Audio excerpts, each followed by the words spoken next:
महाकाल मंदिर के शिखर पर स्थित भगवान नागचंद्रेश्वर महादेव मंदिर के पट रात 12 बजे खोले गए।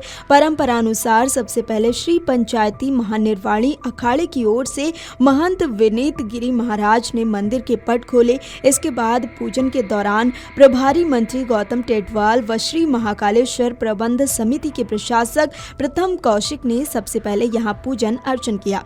भगवान का विशेष पूजन अर्चन कर त्रिकाल पूजा की शुरुआत की गई। इस पूजन अर्चन और आरती के बाद शिखर के नीचे विराजमान भगवान के शिवलिंग का भी पूजन अर्चन कर आरती कर भोग लगाया गया, जिसके बाद आम श्रद्धालुओं का मंदिर में प्रवेश शुरू हुआ। भगवान के दर्शन का ये सिलसिला अगले 24 घंटे यानी बुधवार रात 12 बजे तक चलता रहेगा। भगवान नागचंद्रेश्वर को कल यानी नाग पंचमी के दूसरे दिन दोपहर में दाल बाटी का भोग लगाया जाएगा। बता दें कि हर साल सावन के शुक्ल पक्ष की पंचमी तिथि को नाग पंचमी के रूप में मनाया जाता है। ये दिन आमतौर पर हरियाली तीज के 2 दिन बाद पड़ता है और इस साल ये 29 जुलाई को मनाई जा रही है। ये दिन भगवान शिव और नाग देवता की पूजा के लिए समर्पित है। हिंदू धर्म में सदियों से नागों की पूजा करने की परंपरा रही है। हिंदू परंपरा में नागों को भगवान शिव का आभूषण भी माना गया है। ऐसा माना जाता है कि सांपों की पूजा करने से नाग देवता प्रसन्न होंगे और बुराई व सांपों के भय का नाश होता है। इस दिन महिलाएं अपने भाइयों और परिवार की भलाई के लिए नाग देवता की पूजा भी करती हैं। पौराणिक मान्यताओं के अनुसार नागों को भगवान शिव के आभूषण में से एक माना जाता है।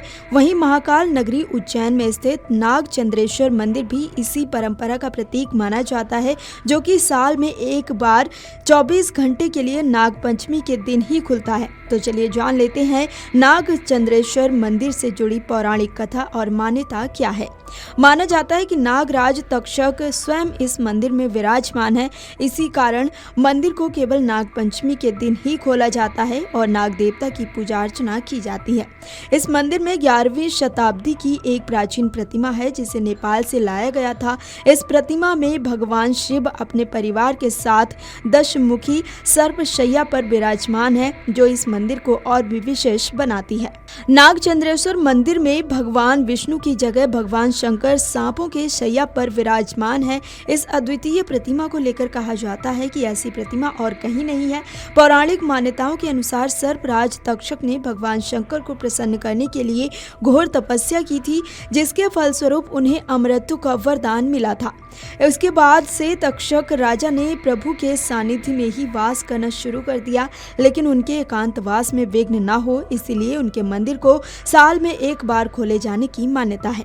जानकारी के अनुसार इस प्राचीन मंदिर का निर्माण राजा भोज ने 1050 ईस्वी के आसपास कराया था। इसके बाद सिंधिया घराने के महाराज राणोजी सिंधिया ने 1732 में महाकाल मंदिर का जीर्णोद्धार करवाया था, जिसमें इस मंदिर का भी जीर्णोद्धार शामिल था।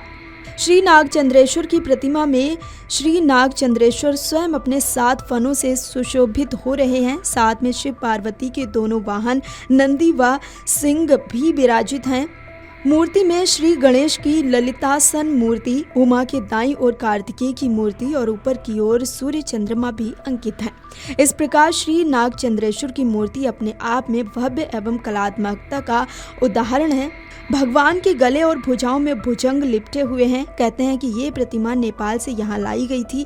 ऐसी मान्यता है कि उज्जैन के अलावा दुनिया में कहीं भी ऐसी प्रतिमा नहीं है। इस प्रतिमा के दर्शन के बाद अंदर प्रवेश करने पर भगवान श्री नागचंद्रेश्वर की मुख्य प्रतिमा यानी शिवलिंग के दर्शन होते हैं। मान्यता है कि अगर किसी की कुंडली में काल सर्प दोष हो और वो इस मंदिर में दर्शन करता है, तो केवल दर्शन मात्र से ही उसके दोष समाप्त हो जाते हैं। इसीलिए नाग पंचमी के दिन यहाँ लाखों भक्त दर्शन के लिए आते हैं। नागचंद्रेश्वर मंदिर की पूजा और व्यवस्था महानिर्वाणी अखाड़ा के सन्यासियों द्वारा की जाती है। अखाड़े के महंत विनीत गिरी महाराज के अनुसार इस मंदिर की पूजा विधिवत रूप से की जाती है।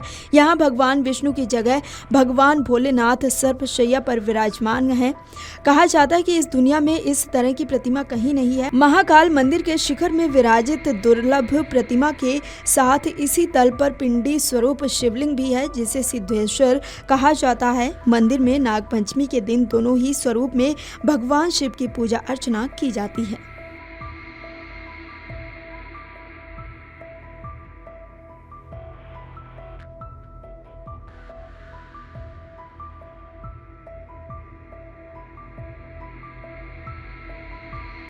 अगर आप ये वीडियो YouTube पर देख रहे हैं तो हमारे चैनल को सब्सक्राइब कर बेल आइकन दबाएं और Facebook पर देख रहे हैं तो हमारे पेज को लाइक करें।